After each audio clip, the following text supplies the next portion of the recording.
अब इसके बाद हम बात करते हैं मेटलिक सॉलिड या धात्विक ठोसों की। तो धातुएं क्या होती हैं, हम पढ़ चुके हैं। धातुएं हमेशा क्या बनाती हैं, धनात्मक आयन बनाती हैं या पॉजिटिव आयन्स बनाती हैं। ठीक है, तो मेटलिक सॉलिड्स में हमेशा, जब मेटल्स आप जानते हैं क्या क्या हैं, धातुएं मतलब कॉपर हो गया, सिल्वर, Ag, ये सब कुछ। ठीक है, तो पॉजिटिव आयन्स जो हैं ये यहाँ पर बहुत सारे इलेक्ट्रॉनों के बीच में ये पॉजिटिव आयन्स जो मेटल के हैं या धातु आयन जो हैं वो यहाँ पर अरेंज रहते हैं। इनको हम क्या बोलते हैं, केर्नेल्स बोलते हैं, हिंदी में आप देख लीजिएगा।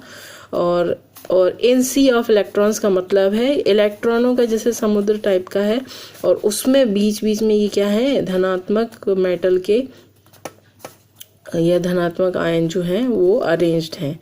ठीक है, तो ये क्या हो रहा है, ये इनके बीच में देखो यहाँ पर इलेक्ट्रॉन्स फ्लो कर रहे हैं।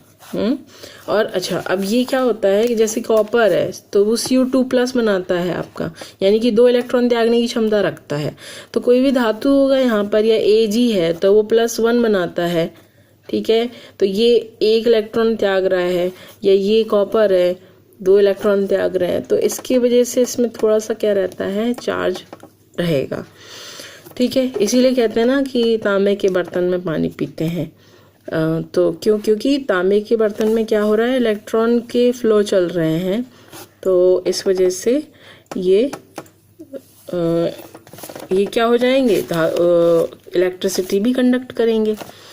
ठीक है, तो यहाँ पर दिए हैं conduct electricity and thermal. Thermal का मतलब है हीट, यानी कि आप ताप देंगे तो वो ताप भी क्या करेगा, गर्म कर देगा उसको।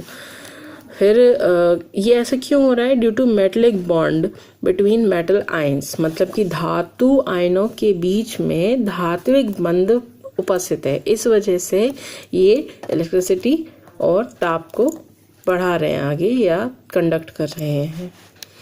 अच्छा, अब इसके गुण क्या हैं, ये कैसे हो सकते हैं, हार्ड भी हो सकते हैं, सॉफ्ट भी हो सकते हैं। तो आपने सॉफ्ट में देखा है, सॉफ्ट में आपके पास गोल्ड का एग्जाम्पल है, हार्ड में आपके पास तो बहुत कुछ है, जैसे आयरन है, कॉपर है, निकेल है, ये सब है। Good conductor of heat and electricity, आपको इसका रीज़न पता चल चुका है। मेटलिक क्लस्टर है तो आपको मालूम है चमकते हैं।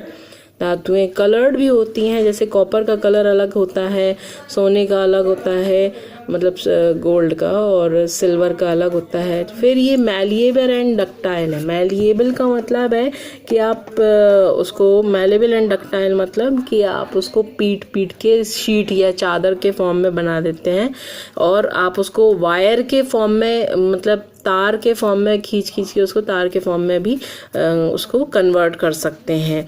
इसके एग्जाम्पल निकल, कॉपर। और अलॉयज़ का मतलब होता है जब जैसे पीतल है तो वो एक मिश्र धातु हो गई। मिश्र धातु का मतलब हो गया कि उसमें 2 या 2 से ज़्यादा धातुएं मिलके बनी हैं। फॉर एग्जाम्पल जैसे पीतल में कॉपर और जिंक मिला हुआ था, तो ये एक उसका मिश्र धातु हो गया। ठीक।